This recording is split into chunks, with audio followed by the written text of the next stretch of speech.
Donc, bonsoir à tous et à toutes, comme j'ai déjà dit. Donc, moi, je m'appelle Fabienne Rabier, je travaille au Centre Wallon de recherche agronomique à Gembloux et plus particulièrement dans l'unité de recherche production végétale. Et donc, je vais vous parler, comme l'a dit André, du projet Promeca. Alors, d'abord, quelques mots sur le contexte et les objectifs de ce projet.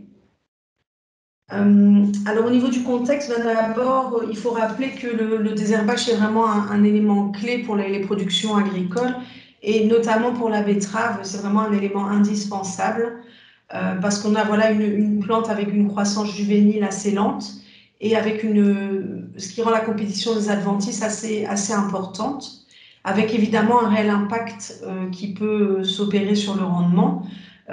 Il est illustré ici sur cette dia, vous voyez les photos en bas de la diapositive, qui montrent la récolte qu'on a effectuée sur un témoin non désherbé lors d'un essai. Et on avait observé dans ce cas-là une perte de rendement de 94% par rapport au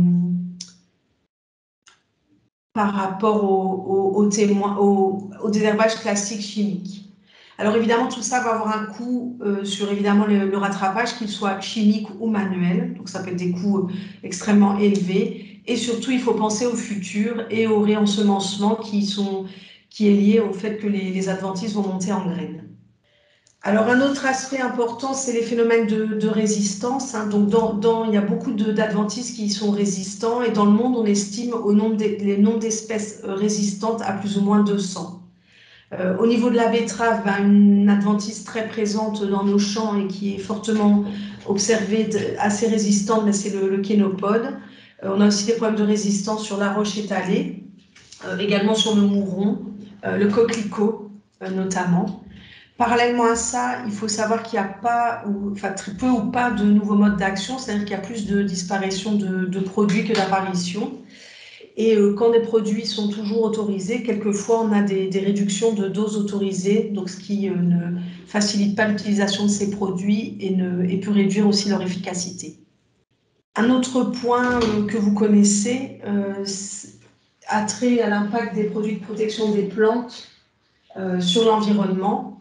Et en ce qui concerne les herbicides, en fait, c'est surtout sur la qualité des eaux dont on parle.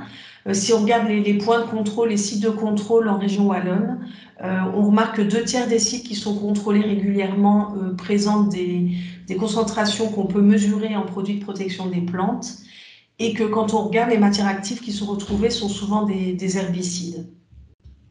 Alors ça s'explique, on applique ces produits dans la culture de betteraves, sur des betteraves qui sont peu développées en début de saison, et on utilise aussi des produits racinaires, donc ça facilite vraiment la possibilité de retrouver ces molécules dans les eaux.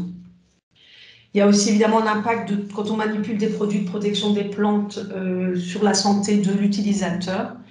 Et tout ça fait qu'on se retrouve avec une pression politique et sociétale sur votre travail.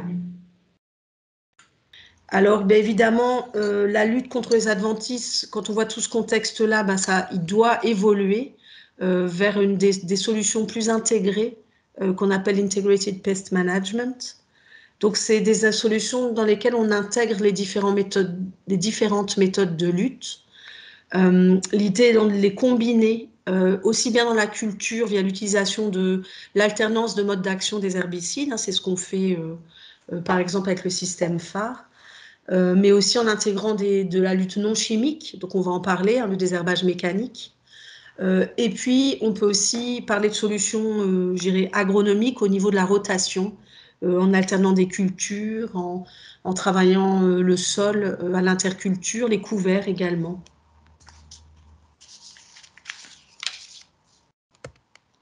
Alors, une des alternatives qui est avérée, c'est le désherbage mécanique.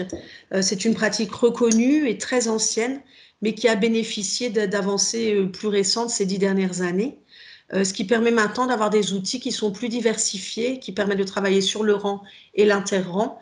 On peut les combiner, on peut les associer avec une pulvérisation localisée. On a vraiment des outils plus flexibles. On a aussi des outils qui sont qui aussi ont bénéficié des avancées des systèmes de guidage, du RTK, du GPS, avec donc des précisions améliorées, que ce soit donc via justement des semis qui peuvent être plus précis, et donc après un passage d'outils qui peut être plus précis également.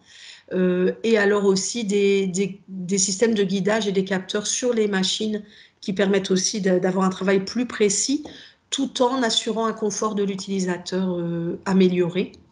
Et alors quelque chose de très important aussi, c'est les largeurs de travail. Ici, on voit une RC-tri avec une largeur de travail quand même assez importante. On a des RC-tri de 24 mètres maintenant. Et donc, ça permet d'avoir des performances de chantier aussi qui sont augmentées. Alors tout cela, c'est le contexte en fait autour de notre essai. Donc notre essai, vraiment, il a pour but de voir comment on peut, il a pour but de concourir à la réduction des herbicides de synthèse en étudiant le potentiel d'intégration du désherbage mécanique dans une rotation de grandes cultures. Donc on a mis en place un essai depuis 2 ans pour une durée de 4 ans. Et on fait un suivi complet de l'impact de la mise en œuvre du désherbage mécanique de manière plus ou moins poussée. Et alors le truc, c'est qu'on travaille sur 3 cultures, sur une rotation, betterave, maïs, froment, et qu'on va suivre de 3 manières différentes. Voilà un peu plus d'informations sur l'essai. Donc c'est un essai de type système, c'est-à-dire qu'on a une philosophie. Notre philosophie, c'est de comparer 3 modalités de désherbage. Donc une modalité chimique, une modalité combinée et une modalité complètement mécanique où on n'utilise pas d'herbicide de synthèse. Donc, par exemple, si vous prenez le graphique qui se trouve sur votre droite, chaque parcelle unitaire en fait représente une culture. Donc, la betterave, c'est les petites lignes horizontales. Donc, chaque culture est présente tous les ans en 3 répétitions selon les 3 modes de gestion. Donc, par exemple, ici, c'est le schéma pour 2021. On avait en rouge les modalités combinées, donc associant le désherbage chimique et mécanique, en vert les modalités mécaniques et en bleu les modalités chimiques. Et alors, ce qui est intéressant dans cet essai, c'est que c'est un suivi sur 4 ans. Et en fait, la modalité de gestion qu'on a définie, donc par exemple, en l'occurrence ici, le vert, par exemple, pour la betterave, l'année passée, c'était du froment qui était aussi géré de manière complètement mécanique. Et l'année prochaine, ce sera du maïs qui sera de nouveau géré de manière complètement mécanique. Ça veut dire qu'on a la même gestion au même endroit au cours du temps, ce qui nous permet vraiment de voir au fur et à mesure du temps, au sein d'une rotation, comment vont évoluer les populations d'adventices et comment vont se comporter les cultures au fur et à mesure du temps. Voici la plateforme en photo. Donc on voit les 4 blocs de culture. Elles sont entourées par des zones enherbées de telle manière à pouvoir passer avec les outils. Et alors chaque parcelle individuelle de culture, elle est constituée en fait de 5 plaines de semoirs. Donc on travaille en 3 mètres. Par exemple, en froment, évidemment, en betterave, ça va être en 2,70 m. Et sur ces 5 plaines de culture, en fait 5 plaines de semoirs, on a 4 plaines qui sont dédiées à la modalité. Et puis on a toujours sur le côté une plaine qui n'est pas désherbée, donc entre les traces du pulvé. Et donc ça, c'est notre témoin non désherbé qui nous permet à chaque fois de comparer l'efficacité du désherbage. Alors, au niveau du suivi réalisé, on travaille évidemment sur les adventices, on va les compter, le nombre, espèces et stades. Et alors, l'intérêt, c'est que les placettes sont géolocalisées, c'est-à-dire que tous les ans, on vient remettre nos placettes de comptage exactement au même endroit, ce qui nous permet vraiment d'avoir un suivi dans le temps, au même endroit, avec les mêmes modalités de gestion. On va suivre aussi la culture, son développement, son état sanitaire, le rendement, évidemment. On va jusqu'au rendement pour vraiment mesurer l'impact de cette gestion du désherbage sur le rendement et la qualité. Et puis, évidemment, on intègre toutes les autres informations qui concernent les machines, les réglages, le temps de travail, mais tout ce qui est intrant également. Je vais maintenant me concentrer sur les modalités de désherbage et uniquement pour la culture de betterave. Alors, les itinéraires pour la culture de betterave sont communs à toutes mes parcelles, sauf évidemment les actions qui sont liées au désherbage. Alors, par action liée au désherbage, évidemment, c'est toutes les actions pendant le désherbage, mais ça peut être aussi les actions qui ont lieu avant le semis, ou par exemple des chômages. Par exemple, pour les modalités mécaniques et combinées, enfin mécanique sur combiné, je ne sais plus, on a déchômé une fois de plus après notre frottement. Au niveau de la modalité mécanique, ben, on a fait un faux semis avec sa destruction avant le semis, ce qu'on n'a pas fait pour les autres modalités. Évidemment, je vous l'ai dit, c'est un essai de type système, donc c'est modulé en fonction des conditions. C'est-à-dire que oui, j'ai dans mon idée que je ne veux pas utiliser d'herbicide de synthèse, donc ça c'est vraiment notre fil conducteur. Mais je ne sais pas si je vais utiliser une hercétrie, si je vais équiper ma bineuse de moulinet. Je ne sais pas combien de fois je pourrai passer, combien de fois il sera pertinent de passer. Ça se décide vraiment d'une année à l'autre en fonction des conditions. Et alors, vous voyez le tableau ici, c'est l'itinéraire de désherbage uniquement pour l'année 2020. En gris sur le dessus, c'est la modalité chimique. Au milieu, en rose, c'est la modalité combinée. Et en vert, la mécanique en dessous. Alors, ce qu'on peut voir, c'est juste qu'au niveau de la modalité chimique, on est parti sur un système phare classique. On suit en gros on travaille avec l'IRBAB, on suit les recommandations. Ici, cette année-là, on n'a pas mis de préémergence, il faisait très très sec. Un gros souci qu'on a sur cette parcelle, c'est qu'on a des repousses de pommes de terre en grand nombre. Et donc, malheureusement, ça influence très, très fort sur nos traitements. On a dû vraiment insister un peu sur les traitements, faire des traitements spécifiques pour essayer de juguler ces repousses de pommes de terre. Donc, ce qui fait qu'au niveau du combiné, on n'a pas réduit comme on aurait souhaité les interventions chimiques. On a uniquement supprimé un passage phare et on a dû garder ce traitement repousse de pommes de terre. Parce qu'on avait aussi toujours beaucoup de pommes de terre sur le rang. Et on a associé ça avec 3 binages. Et alors le mécanique, on a uniquement biné, on a biné 4 fois. Et alors comme je vous l'ai dit, on avait fait un faux semis. Au niveau du 2021, même chose, toujours nos repousses de pommes de terre, malheureusement. Un peu de gramine, un peu de froment, enfin voilà, un peu de repousse aussi à ce niveau-là, mais rien de bien grave. Et alors, on n'a pas fait de préémergence non plus cette année, enfin en 2021, je veux dire. Au niveau du combiné, pareil, on a dû toujours quand même assez bien utiliser d'herbicides de synthèse qu'on a associé avec 2 binages. Et au niveau du mécanique, on a toujours notre faux semis et puis 3 binages derrière. Donc un petit peu moins qu'en 2020. Pourquoi? Cette année, vous le savez, les conditions météorologiques ont rendu vraiment les interventions mécaniques assez compliquées. Voilà les outils qu'on utilise dans nos essais. Donc, ceux qu'on a utilisés en tout cas ces 2 dernières années. Donc, d'abord la RC-Tri. Donc, la RC-Tri, vraiment un outil très polyvalent qui est constitué de plusieurs rangées de dents qui sont écartées de quelques centimètres. Elles sont soit montées sur des cadres fixes ou bien dans le cadre d'RC-Tri de précision, elles sont montées sur des ressorts indépendants. Ce qui permet d'avoir un meilleur suivi du terrain et aussi d'avoir une agressivité qui peut mieux se régler. En fait, qu'est-ce qui se passe? Les dents, en fait, elles vont peigner le sol et les vibrations des dents, en fait, vont déraciner les adventices. Alors, comment on règle la vitesse de travail? On va travailler à 4-5 km/h quand on est sur une betterave peu développée pour avoir pour ne pas abîmer de betterave. Et puis après, on peut aller jusqu'à 10 km/h quand on peut travailler de manière plus agressive. Évidemment, quand on va plus vite, on va être un peu plus agressif parce que les dents vont vibrer un peu plus fort.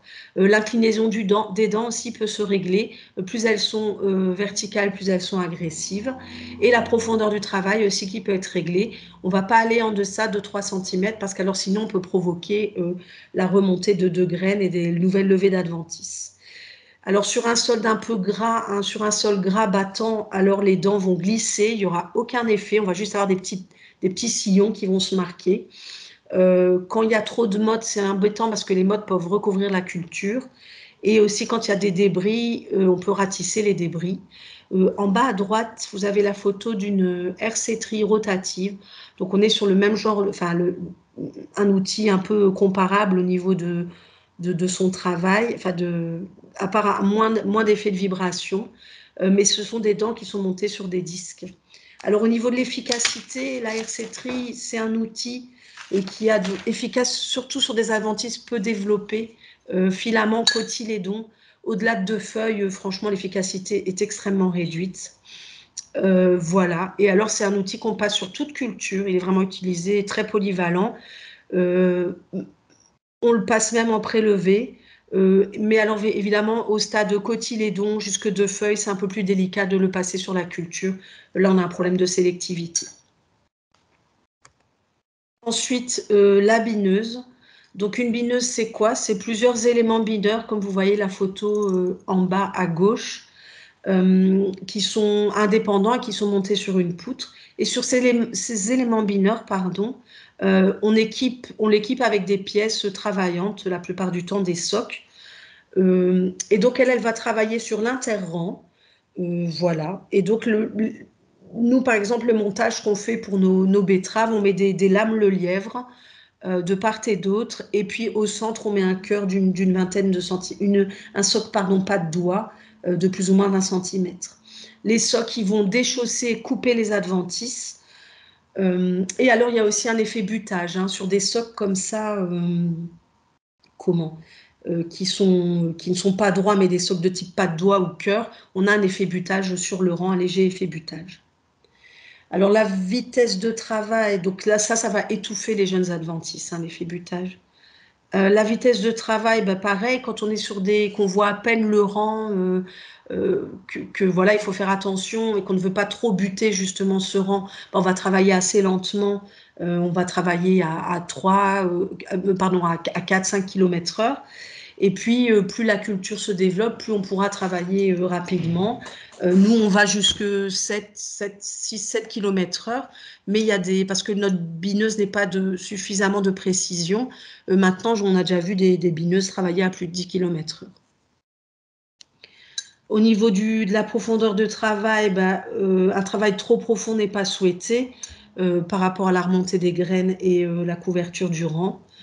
Et alors, il faut savoir aussi que la bineuse, on peut l'équiper, c'est une machine à option. Donc, on peut lui mettre des protège-plans, mais on peut lui mettre aussi une série d'équipements qui permettent de travailler sur le rang, et notamment donc, les moulinets qui vous sont présentés sur une photo là en bas à droite. Donc les moulinets sont entraînés, donc vont pivoter sur leur axe et vont venir travailler sur le rang. Le travail est assez peu efficace, je dirais. On a vraiment un petit effet sur des tout petits adventices. Dès que les adventices sont à une de feuilles, ça devient très compliqué de les enlever avec les doigts à cresse. Et alors, ce qu'on utilise nous aussi, ce sont les peignétries que vous voyez en haut à droite. Donc, c'est des éléments qu'on rajoute à l'arrière des porte-outils et qui vont venir, d'une part, travailler un petit peu sur le rang avec aussi un petit effet qui vient de la vibration des dents pour aussi arracher quelques adventices, mais on reste toujours sur des adventices de petit stade. Et alors, c'est aussi un effet qui va permettre de compléter l'effet de la bineuse, dans le sens qui va permettre aussi aux adventices qui auront été déchaussés par l'action du soc d'être extirpés d'une éventuelle motte à laquelle ils resteraient collés. Et donc, ça permet vraiment de bien entraîner leur dessèchement par après. Alors, c'est aussi un outil qui va être équipé, évidemment, son intérêt pour venir vraiment travailler au plus près du rang, il est équipé de systèmes de guidage. Donc, évidemment, le premier guidage, c'est le chauffeur, soit avec l'utilisation d'une bineuse frontale, ou bien il y a des sièges qui sont aussi mis sur la bineuse à l'arrière, mais aussi après il y a de l'autoguidage, notamment les autoguidages actifs avec des palpeurs, des capteurs ou des caméras qui permettent de détecter la position du rang de la culture et donc de faire bouger la bineuse en fonction de la position du rang qui est détectée. On a même des systèmes qui permettent de venir travailler autour de la culture. Non seulement elle détecte le rang, mais en plus elle détecte chaque plante, comme par exemple chez Garford ou chez Stequeté. Et donc on peut venir avec des couteaux ou avec des systèmes rotatifs venir travailler sur le rang de la culture. Donc c'est une machine qui est très efficace dans le sens qu'elle va vraiment pouvoir détruire des adventices qui sont même jusque 6 feuilles. Mais évidemment seulement sur l'interrang. Les outils comme ça, les options qu'on a pour travailler sur le rang ne sont pas ultra efficaces au niveau de la bineuse. Le coût maintenant des modalités. Donc, c'est juste pour vous dire que les coûts que j'utilise, que je vais vous présenter, c'est vraiment le coût de nos itinéraires de désherbage, les 3 itinéraires qu'on a comparés pour 2020 et 2021. Et alors, j'utilise en fait pour ce faire l'outil que le CRA a développé qui s'appelle MekaCost, qui est disponible gratuitement. Donc, n'hésitez pas à taper MekaCost dans Google. Et ce coût, je veux dire, en intégrant des données de votre choix, que sont le coût de la machine, sa performance, son utilisation annuelle, vous pouvez comme ça calculer le coût de différents équipements. Donc moi ici, je l'ai calculé pour différents outils de désherbage mécanique et pour un pulvérisateur traîné.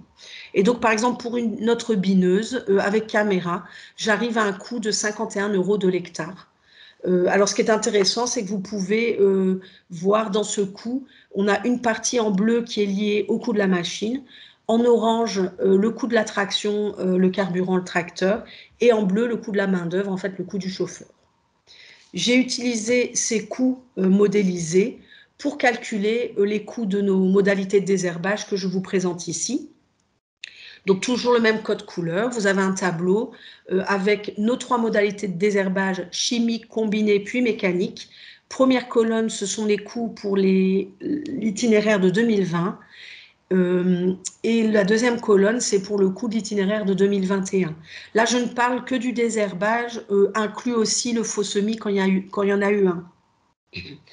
Alors, je vais commencer par le moins cher, le mécanique. Évidemment, c'est des coûts qui sont les moins importants. Mais pourquoi? Il n'y a pas de produit qui représente quand même un coût important, surtout dans notre cas où on a dû quand même utiliser quand même beaucoup de produits et faire des passages supplémentaires pour essayer de gérer les pommes de terre. Et en plus, on a quand même moins de passages en fait dans nos modalités mécaniques. Pour rappel, cette année en 2021, on a fait une RC tri en prélevé et 3 passages de bineuse par la suite. Au niveau du chimique, c'est un coût intermédiaire et comme vous pouvez le voir, le produit, donc c'est la première colonne en gris, la première ligne, pardon, en gris, le produit quand même représente un coût important, c'est normal. Un pulvérisateur, ça coûte pas cher, ça fait beaucoup d'hectares à l'heure, ça roule vite, c'est des grandes largeurs de travail, donc vraiment le coût, il est constitué par le produit. Et enfin, la modalité combinée, c'est le plus cher. On a, je vous l'ai dit, une réduction de la pulvérisation qui est limitée, aussi bien en 2020 qu'en 2021. Et on accumule avec ça quand même des coûts de bineuse. Donc, quelque part, ils cumulent les 2 coûts. Donc, c'est tout à fait logique que les coûts soient les plus chers. Un petit point sur la rasette. On s'est amusé à séparer la modalité mécanique en 2, en fait. Une partie dans laquelle on ne passe que les outils et on ne fait pas de main-d'œuvre de rattrapage, et une autre dans laquelle on fait un beau rattrapage sur le rang. Et là, donc, je vous présente les heures qu'on a dû passer en 2020 et en 2021 pour rattraper ce désherbage sur le rang. Donc, en 2020, on a passé 100 heures à l'hectare en moyenne et en 2021, 220 heures. Comment on explique cette différence? Vraiment, en 2021, les modalités mécaniques, le temps il a plu beaucoup. Il a été très compliqué de passer au stade adéquat et on a été vite dépassé. Et si à ça on associe un coût de main-d'œuvre, eh bien on tombe vraiment sur des montants qui sont exorbitants et totalement prohibitifs. Les premiers résultats. Alors au niveau de la culture, d'abord, la sélectivité, il n'y a pas de différence entre nos modalités. Donc, c'est-à-dire qu'en termes de nombre de betteraves et de leur développement, il n'y a pas de différence, qu'on soit en mécanique ou en chimique.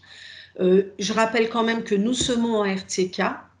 Donc, on fait quand même très attention au semis, qui est quand même un point d'attention important quand on fait du désherbage mécanique. Voilà, donc on a un semis régulier en RTK, donc ça facilite évidemment derrière le travail des outils mécaniques.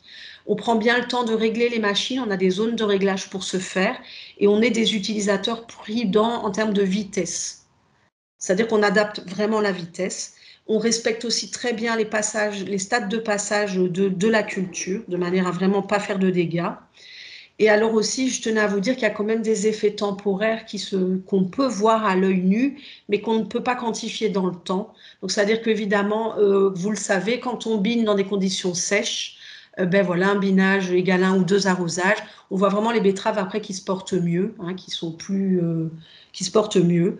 Et des fois aussi, on voit un effet du chimique. Quand on fait un traitement phare, ben des fois, ça toque un peu les betteraves. Mais comme je l'ai dit, ce sont des effets qui ne restent pas. Au niveau de... C'est juste pour vous présenter ici, voilà le genre d'information qu'on peut avoir. C'est l'évolution du nombre d'adventices au cours du temps. Donc, comme je vous l'ai dit, on a les placettes de comptage qui sont posées dans nos parcelles et qu'on suit pendant toute la saison. Donc là, c'est un exemple pour la modalité combinée en 2020. On a fait 4 comptages au cours du temps. Vous avez donc, les comptages, ils sont exprimés en nombre d'adventices par mètre carré dans la placette de comptage. Alors, qu'est-ce qu'on voit lors du premier comptage? On a une situation donnée, le 20 avril, et puis on a une explosion du nombre d'adventices jusqu'au 10 mai, alors que pourtant, entre-temps, on a quand même 2 phares qui sont effectués. Comment ça s'explique? C'est que là, vraiment, on a eu l'explosion des repousses de pommes de terre. C'est-à-dire que les 2 phares qui ont été réalisés ont vraiment permis de maîtriser plus ou moins, je veux dire, les adventices classiques de la parcelle. Quoique 2020, on vous l'a dit, c'était une année un peu plus compliquée au niveau du désherbage. Et on voit vraiment que lorsqu'on a biné, un peu après le 10 mai, on a un impact vraiment très important. On a eu 2 binages successifs à 10 jours d'intervalle. Et là, vraiment, on a réussi à remaîtriser de nouveau ces repousses de pommes de terre. Donc voilà, on voit cette dynamique des adventices qu'on essaie d'expliquer au cours du temps en fonction des différentes interventions et en fonction des itinéraires de désherbage. Ici, on a les mêmes graphes, mais qui, quelque part, rassemblent toutes les informations. Donc, le graphe du haut, c'est 2020, le graphe du bas, c'est 2021. En 2020, on a à chaque fois les 3 modalités qui sont indiquées, mécanique, combinée et chimique. Et puis, on a les 4 dates de comptage. Et comme ça, on voit l'évolution des adventices au cours du temps. Idem pour 2021. Ce qu'on voit très fort en 2021, mais que je n'ai pas encore analysé dans les détails malheureusement, c'est qu'on a une explosion du nombre d'adventices dans la modalité mécanique par rapport aux 2 autres modalités, et même dès le début en fait de la saison, ce qui n'était pas le cas en 2020. Donc on voit clairement qu'il y a une évolution du nombre d'adventices, c'est-à-dire qu'on a commencé à cultiver en mécanique il y a 2 ans, et on voit qu'à partir de la 2e année, déjà, il se passe quelque chose, mais malheureusement, je n'ai pas analysé ça dans les détails. Au niveau de l'efficacité, mais là, je vous présente 2 tableaux. Le premier, c'est un tableau pour l'année 2020.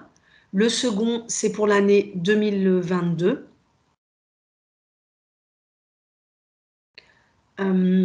Vous avez donc...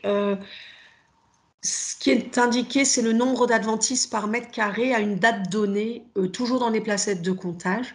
Et c'est à une date donnée, c'est la date du dernier comptage juste avant la fermeture des lignes. Donc, vous avez par exemple le premier tableau, vous indique que pour la modalité mécanique, vous aviez en moyenne, en moyenne de toutes les placettes de comptage, 15 adventices par mètre carré au 15 juin 2020. Et dans les témoins non déshervés qui se trouvent juste à côté, vous en aviez 45. Ce qui nous conduit à calculer une efficacité de 72%. Et on a fait le même travail en 2021. Alors, ce qui est important de voir, de rappeler, c'est que pour tout ce qui est modalité combinée et chimique qui font l'objet de l'application d'un rémanent, évidemment, l'efficacité n'est pas figée. C'est une efficacité qu'on a à une date donnée, mais le rémanent va continuer à travailler. Alors que pour la modalité mécanique, après la fermeture des lignes, on ne travaillera plus. Alors, ce qui est important, ce que j'aurais voulu ici, en fait, juste vous dire, c'est que je ne vais pas discuter les chiffres en eux-mêmes.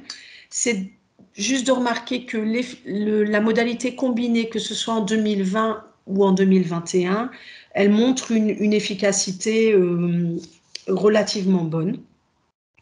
Au niveau du chimique, on voit vraiment une mauvaise efficacité en 2020 et une meilleure efficacité en 2021. On l'a dit, 2020, c'était une année compliquée pour le désherbage et aussi les problèmes de repousse de pommes de terre qu'on a quand même du mal à gérer, il faut bien le dire, et ça s'est surtout marqué en 2020. Au niveau du mécanique, ben, en 2020, la première année, on avait des bons résultats, on fanfaronnait un peu, mais par contre, en 2021, ça a complètement, vous voyez bien que l'efficacité est très mauvaise. Euh, on n'a vraiment pas su intervenir au bon stade et donc on a vraiment une très mauvaise efficacité du désherbage en 2021. Au niveau des rendements, les derniers résultats que je vais vous présenter, donc c'est important d'aller jusqu'au rendement pour voir l'impact sur la culture. Donc l'efficacité et le comptage des adventices, ça nous permet de voir l'impact sur, je dirais, le réensemencement et comment vont évoluer les populations d'adventices dans le futur. Mais le rendement, c'est vraiment l'impact sur la culture. Donc je vous présente ici d'abord les rendements 2020. Donc on a les 4 modalités, enfin les 3, les 4 si on prend la rasette, qui vous sont présentées, hein, chimique, puis mécanique, puis combiné à la fin. Les rendements sont exprimés en tonnes de sucre brut à l'hectare. Et alors, vous avez à chaque fois, pour chaque modalité, enfin, pour chaque traitement, en bleu, le rendement de la modalité, donc ce qui a été désherbé, et en orange, le rendement du témoin qui n'a pas été désherbé. Donc, ce qu'on peut voir déjà, bah, c'est qu'il y a un impact favorable du désherbage sur les rendements, quelle que soit la modalité. On a des différences qui se situent entre 4 et 8 tonnes de sucre brut à l'hectare en fonction du témoin non désherbé ou de la modalité. Et enfin, en 2020, les rendements obtenus entre les différentes modalités, donc les 4 bâtons bleus, sont similaires. C'est-à-dire que parfois, on peut voir des petites différences, mais statistiquement, ce n'est pas significatif. Je vous montre ici des photos pour vous montrer un peu les rendements non désherbés. Ça, c'est une partie de la parcelle qui est très sale. On a une partie d'un bloc qui est extrêmement sale et donc voilà ce que ça donne quand c'est pas désherbé à la fin juin. Enfin, fin juin, oui, plutôt au mois de juin. Ensuite, je vous présente ici les informations issues des rendements, mais pour cette année, enfin cette année 2021. Je dois vous dire qu'on n'a pas su récolter les témoins des modalités mécaniques parce qu'on a eu des problèmes de coulée de boue et surtout de dérive. Donc voilà, il n'y avait pas de sens de les récolter. Par contre, on voit que pour les 2 modalités pour lesquelles on a récolté les témoins, ben, il y a toujours une grosse différence hein, entre la partie désherbée et la partie non désherbée de 5-6 tonnes de sucre brut à l'hectare. Et par contre, ici, cette année, on a une différence significative entre les modalités, c'est-à-dire entre les bâtonnets bleus. La modalité mécanique est clairement significativement différente des autres modalités, avec une différence de l'ordre de 6 tonnes de sucre brut à l'hectare, ce qui est quand même une différence très marquée et très importante. Voilà quelques photos pour terminer cette présentation. Donc, sur la gauche, vous avez le témoin non désherbé, un bloc au hasard pris en 2022, au mois de juin. Et puis, la modalité mécanique juste à côté. Et puis ensuite, la modalité mécanique rasette. La même chose en 2021. Voilà, donc on voit que sur la modalité mécanique, on a quand même un peu des salades, des adventices qui sont développés sur le rang, et ce qu'on voit évidemment moins avec la modalité rasette, vu qu'on a fait un rattrapage manuel sur le rang. Ça, c'est en 2020 une modalité chimique, donc à gauche, le témoin non désherbé et juste à côté, sa modalité chimique, donc qui est propre. La même chose en 2021. Enfin, la modalité combinée, donc en 2020, à gauche le témoin non désherbé, à droite la modalité, et puis la même chose pour 2021. Donc voilà, un petit rappel de ce qui a été dit. Donc au niveau des modalités, ben, les modalités combinées donnent des bons résultats, mais on n'a pas été assez loin dans la modalité combinée, c'est-à-dire que vraiment cette année, on doit trouver le moyen de réduire les applications d'herbicides pour voir jusqu'où on peut aller. On voudrait aussi l'année suivante intégrer le spot spraying peut-être dans notre modalité combinée. Au niveau de la modalité mécanique, ben, cette année, elle a décroché. Le rattrapage manuel était trop important, vraiment, clairement. On doit vraiment, enfin, je veux dire, ce décrochage, on doit le mettre en relation avec l'évolution des populations d'adventistes. Donc ça, c'est un travail qu'on doit faire juste maintenant. Et ça doit être aussi confirmé pour le maïs et le froment. C'est-à-dire qu'en 2020, les rendements en maïs et froment des 3 modalités, parce qu'on a exactement les mêmes informations pour les 2 autres cultures, ne montraient pas non plus de différence significative entre les modalités. Mais il faut voir maintenant en 2021 comment ça s'est comporté également. Voilà, je vous remercie de votre attention.